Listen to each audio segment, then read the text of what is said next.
নমস্কার, আমি আশালতা। আজকে আমি আপনাদের স্পাইসি চিকেন কারি করে দেখাবো। দুর্দান্ত একটা রেসিপি। তো চলুন কিভাবে বানাতে হবে একবার দেখে নেওয়া যাক। তো প্রথমে চিকেনটা আমি ম্যারিনেট করে নেব। দিয়ে দেবো টক দই, দিয়ে দেবো শুকনো লঙ্কার পাউডার, দেব হলুদ পাউডার, নুন দেব, তেল দিয়ে দেব, সর্ষের তেল দিচ্ছি আমি। এটা ভালো করে মিশিয়ে রেখে দেব। 1-1.5 ঘন্টা মিশিয়ে রেখে দেবো। সময় না থাকলে এটা আধ ঘন্টা মিশিয়ে রেখে দিলেও হয়ে যাবে।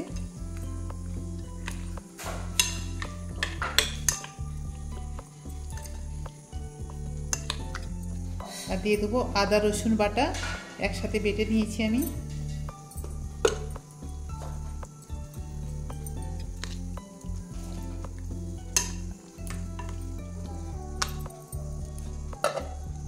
এবারে কড়াই গরম করে নিয়ে দিয়ে দিচ্ছি সর্ষের তেল। তেলে দিয়ে দেবো তেজপাতা আর গোটা গরম মশলা, আর এর সাথে গোলমরিচও আছে। এলাচগুলো একটু থেতে নিয়েছি, না তো এটা ফেটে যায়, অনেক সময় তেলটা ছিটকে লাগে। জিরা দিয়ে দেবো একটু। মশলাটা ভাজা হয়ে গেছে।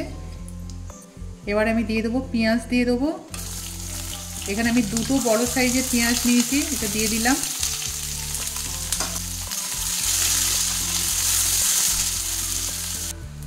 এবার দিয়ে দেবো আবার একটু আদা রসুন বাটা, কাশ্মীরি চিলি পাউডার দেবো একটু, হলুদ পাউডার দিয়ে দেবো অল্প,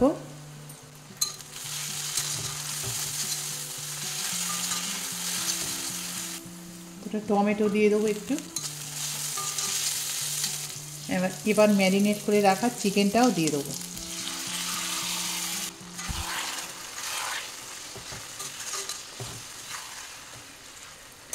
এবার এটা ভালো করে কষে নেবো যতক্ষণ এর থেকে তেল ছাড়ছে।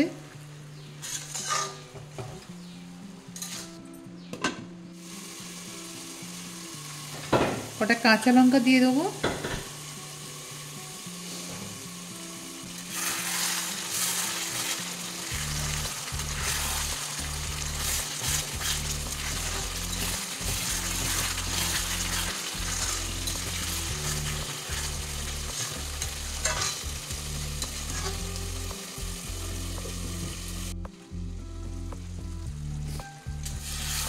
দেখছেন মাংস থেকে কি সুন্দর তেল উঠে গেছে। এই সময় আমি একটু গরম জল দিয়ে দেবো, হালকা উষুম গরম জল, হালকা গরম জল দিয়ে দিচ্ছি।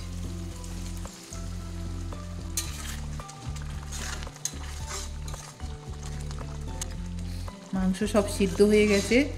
এবারে এটা আরও 5 থেকে 7 মিনিট খালি ফুটিয়ে নেব, হয়ে যাবে।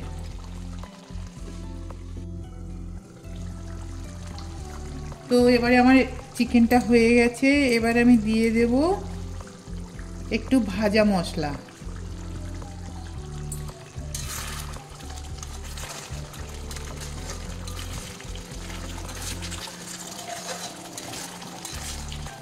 এবার আমি গ্যাসটা বন্ধ করে দিচ্ছি।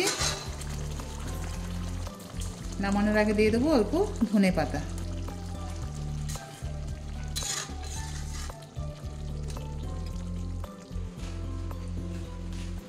তো দেখলেন তো কত সহজে এই স্পাইসি চিকেন কারিটা আমি বানিয়ে নিলাম। আপনারাও ঠিক এইভাবে এই রেসিপিটা বানাবেন।